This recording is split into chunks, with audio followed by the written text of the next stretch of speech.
ಮೊದಲೇ ಬಾರಿ ನಮ್ಮ ಚಾನಲ್ನ ನೋಡ್ತಾ ಇದ್ದರೆ ಹಾಯ್, ನಾನು ರೂಪಾ. ಹಾಗೂ ನೀವು ನೋಡ್ತಾ ಇದ್ದೀರಾ ನಮ್ಮ ಕನ್ನಡ ಚಾನಲ್ ಆದ ಸ್ಮಯ ಕಲಿಕೆ. ನೀವಿನ್ನೂ ನಮ್ಮ ಚಾನಲ್ಗೆ ಸಬ್ಸ್ಕ್ರೈಬ್ ಆಗಿಲ್ಲ ಅಂದರೆ ಈ ಕೂಡಲೇ ಸಬ್ಸ್ಕ್ರೈಬ್ ಮಾಡ್ಕೊಳ್ಳಿ. ಹಾಗೆ ಪಕ್ಕದಲ್ಲಿ ಕಾಣುವ ಬೆಲ್ಲೈಕನ್ನು ಪ್ರೆಸ್ ಮಾಡಿ ಆಲ್ ಅಂತ ಟ್ಯಾಪ್ ಮಾಡೋದನ್ನು ಮರಿಬೇಡಿ. ಇವತ್ತಿನ ವಿಡಿಯೋದಲ್ಲಿ ಈ ಒಂದು ಮಂತ್ರವನ್ನು ಹೇಳ್ಕೊಳ್ಳೋದ್ರಿಂದ ನಿಮ್ಮ ಮನೆ ದೇವರು ಯಾವುದು ಅಥವಾ ಕುಲ ದೇವರು ಯಾವುದು ಅಂತ ಗೊತ್ತಿಲ್ಲ ಅನ್ನೋರಿಗೆ ಈ ಒಂದು ಮಂತ್ರವನ್ನು ಹೇಳ್ಕೊಳ್ಳೋದ್ರಿಂದ ನಿಮಗೆ ಈಸಿಯಾಗಿ ಮನೆ ದೇವರು ಯಾವುದು, ಕುಲ ದೇವರು ಯಾವುದು ಅಂತ ಗೊತ್ತಾಗೋ ರೀತಿಲಿ ಆಗುತ್ತೆ.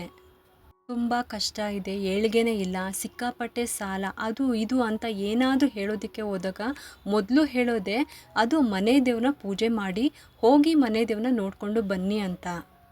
ಇವತ್ತಿನ ವಿಡಿಯೋದಲ್ಲಿ ನಿಮ್ಮ ಮನೆ ದೇವರು ಮತ್ತು ಕುಲ ದೇವರು ಗೊತ್ತಿಲ್ಲ ಅಂತ ಅಂದರೆ ಅದನ್ನು ಹೇಗೆ ತಿಳ್ಕೊಳ್ಳೋದು? ಇನ್ನು ಮನೆ ದೇವರು ಮತ್ತು ಕುಲ ದೇವರು ಶಾಪ ಇರುತ್ತೆ ಅಂತ ಅಂತಾರೆ, ಇದು ಸತ್ಯನಾ? ಮನೆ ದೇವರು ಮತ್ತು ಕುಲ ದೇವರು ಯಾವುದು? ಈ ಎರಡೂ ದೇವರು ಬೇರೆ ಬೇರೆನಾ ಅಥವಾ ಒಂದೇನಾ? ಇನ್ನು ಮನೆ ದೇವರು ಆರಾಧನೆ ಯಾವ ರೀತಿ ಮಾಡಬೇಕು, ಇದರಿಂದ ಆಗುವಂಥ ಪ್ರಯೋಜನ ಆದರೂ ಏನು, ಹಾಗೆ ಮಾಡದೇ ಇದ್ದರೆ ಆಗುವಂಥ ತೊಂದರೆ ಆದರೂ ಏನು, ಪ್ರತಿಯೊಂದು ಕೂಡ ಇವತ್ತಿನ ವಿಡಿಯೋದಲ್ಲಿ ಮಾತಾಡ್ತಾ ಇದ್ದೀನಿ.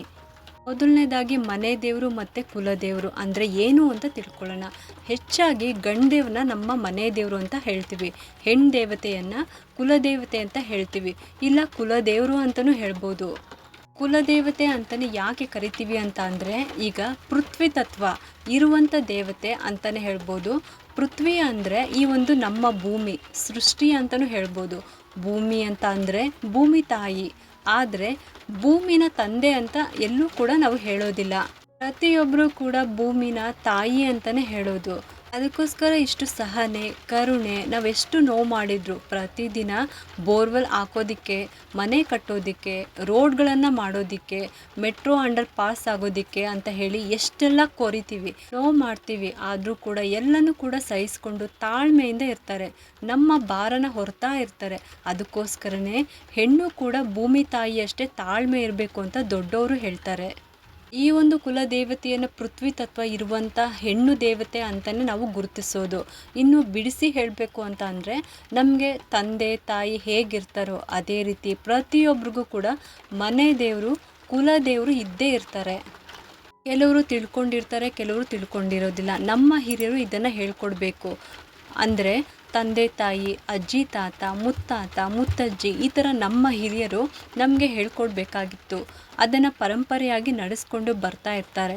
ಕೆಲವರಿಗೆ ಗೊತ್ತಿರೋದಿಲ್ಲ, ಏಕೆಂದರೆ ಒಂದು ಊರಿನಿಂದ ಇನ್ನೊಂದು ಊರಿಗೆ ಬಂದು ವಾಸ ಮಾಡ್ತಾ ಇರ್ತಾರೆ. ಆಗ ಅಲ್ಲಿಗೆ ತಕ್ಕ ಹಾಗೆ ಅವರು ಎಲ್ಲನೂ ಸಂಪ್ರದಾಯಗಳನ್ನು ಬದಲಾಯಿಸ್ಕೊಂಡು ಬಿಟ್ಟಿರ್ತಾರೆ.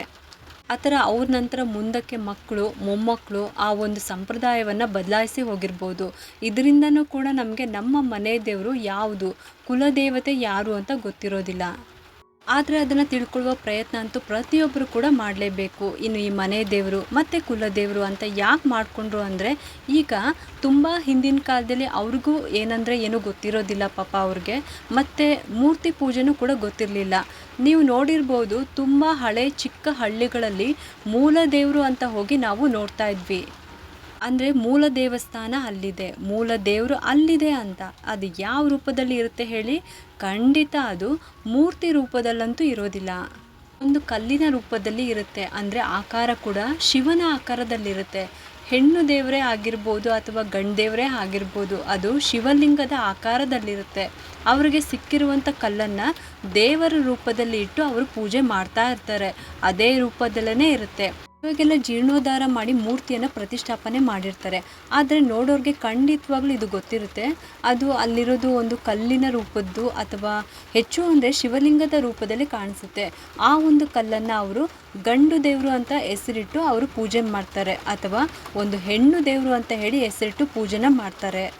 ಈ ಸೃಷ್ಟಿಯ ಪ್ರಾರಂಭದಲ್ಲಿ ವಿಷ್ಣುವಿನ ಅವತಾರ ಆಗಿರುತ್ತೆ. ವಿಷ್ಣುವಿನ ನಾಭಿಯಿಂದ ಅಂದರೆ ಒಕ್ಕಳಿನಿಂದ ಬ್ರಹ್ಮನ ಒಂದು ಸೃಷ್ಟಿ ಆಗುತ್ತೆ, ಮತ್ತು ತೋಳಿನಿಂದ ಶಿವನ ಒಂದು ಸೃಷ್ಟಿ ಆಗುತ್ತೆ ಅಂತ ಹೇಳ್ತಾರೆ. ಇಬ್ಬರು ಕೂಡ ವಿಷ್ಣುವಿನ ಅಂಶದಿಂದಲೇ ಬಂದಿರೋದು ಅಂತ. ಅವರಿಬ್ಬರು ಕೂಡ ಬ್ರಹ್ಮ ಮತ್ತು ಶಿವ ಇಬ್ಬರು ಕೂಡ ವಿಷ್ಣುವಿನ ಒಂದು ಸೃಷ್ಟಿಯೇ ಆಗಿರುತ್ತೆ. ಹೆಸರುಗಳು ಬೇರೆ ಬೇರೆ ಇರುತ್ತೆ. ಒಬ್ಬರು ಶಿವನನ್ನು ಪೂಜೆ ಮಾಡ್ತಾರೆ, ಒಬ್ಬರು ವಿಷ್ಣುವನ್ನು ಪೂಜೆ ಮಾಡ್ತಾರೆ, ಕೆಲವರು ಗುರುಗಳನ್ನು ಆರಾಧನೆ ಮಾಡ್ತಾರೆ.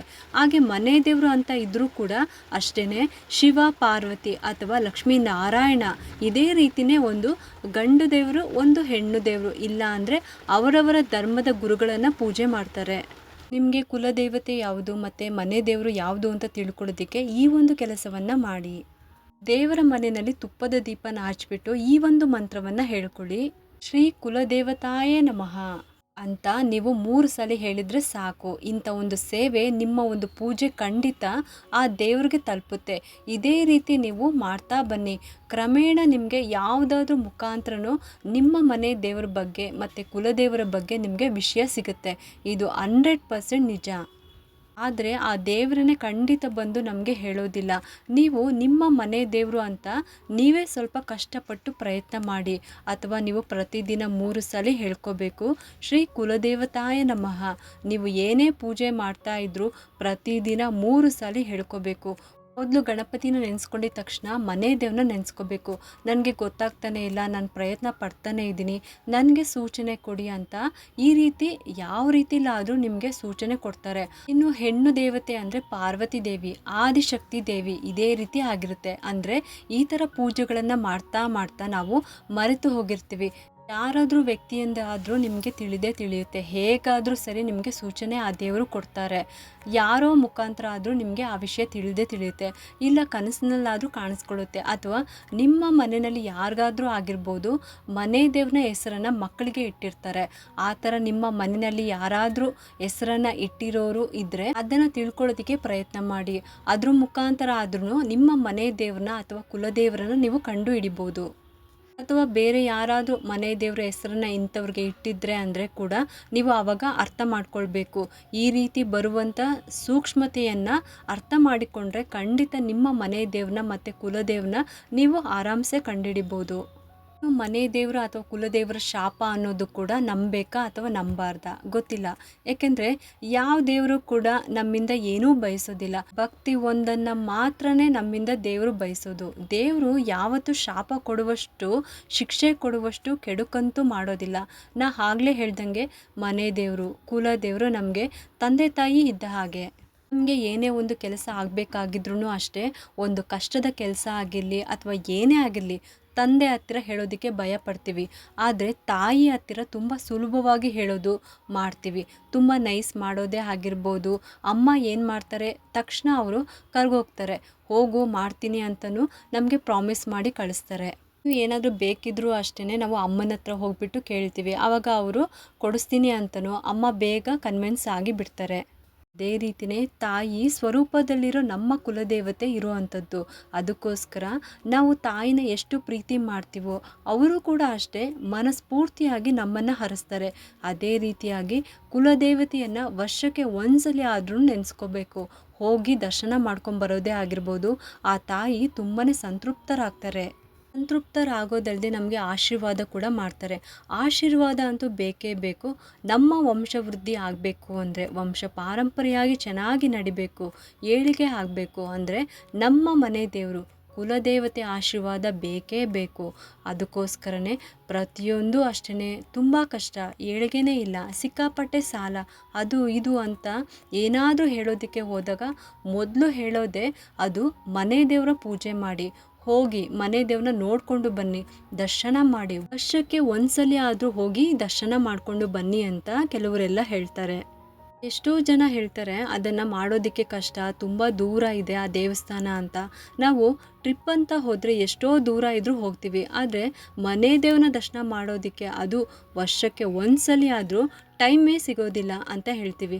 ನಾವಿರೋ ಜಾಗದಲ್ಲೇ ನೆನೆಸ್ಕೊಳ್ತಾ ಮನಸ್ಸಿನಲ್ಲಿ ದೇವರು ಇದೆ ಅಂತ. ಆದರೆ ಬೇರೆ ವಿಚಾರಗಳು ಬಂದಾಗ ಮನೆ ದೇವರಿಗೆ ಮೊದಲು ಆದ್ಯತೆ ಕೊಡಬೇಕು.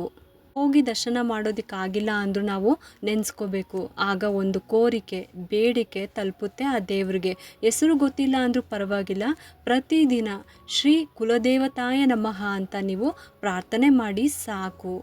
ಒಂದು ಮಂತ್ರವನ್ನು ಹೇಳ್ಕೊಂಡು ಪೂಜೆನ ಮಾಡಿ. ಪ್ರತಿದಿನ ನೀವು ಮನೆಯಲ್ಲಿ ದೀಪ ಹಚ್ತೀರಾ. ತುಪ್ಪದ ದೀಪ ಹಚ್ಚೋ ಕಾರಣನೇ ಇದು. ನಾವು ದೀಪ ಅಂದರೆ ತುಪ್ಪದ ದೀಪ ಹಚ್ಚೋದು ನಮ್ಮ ಮನೆ ದೇವ್ರಿಗೆ ಸಲ್ಲುತ್ತೆ.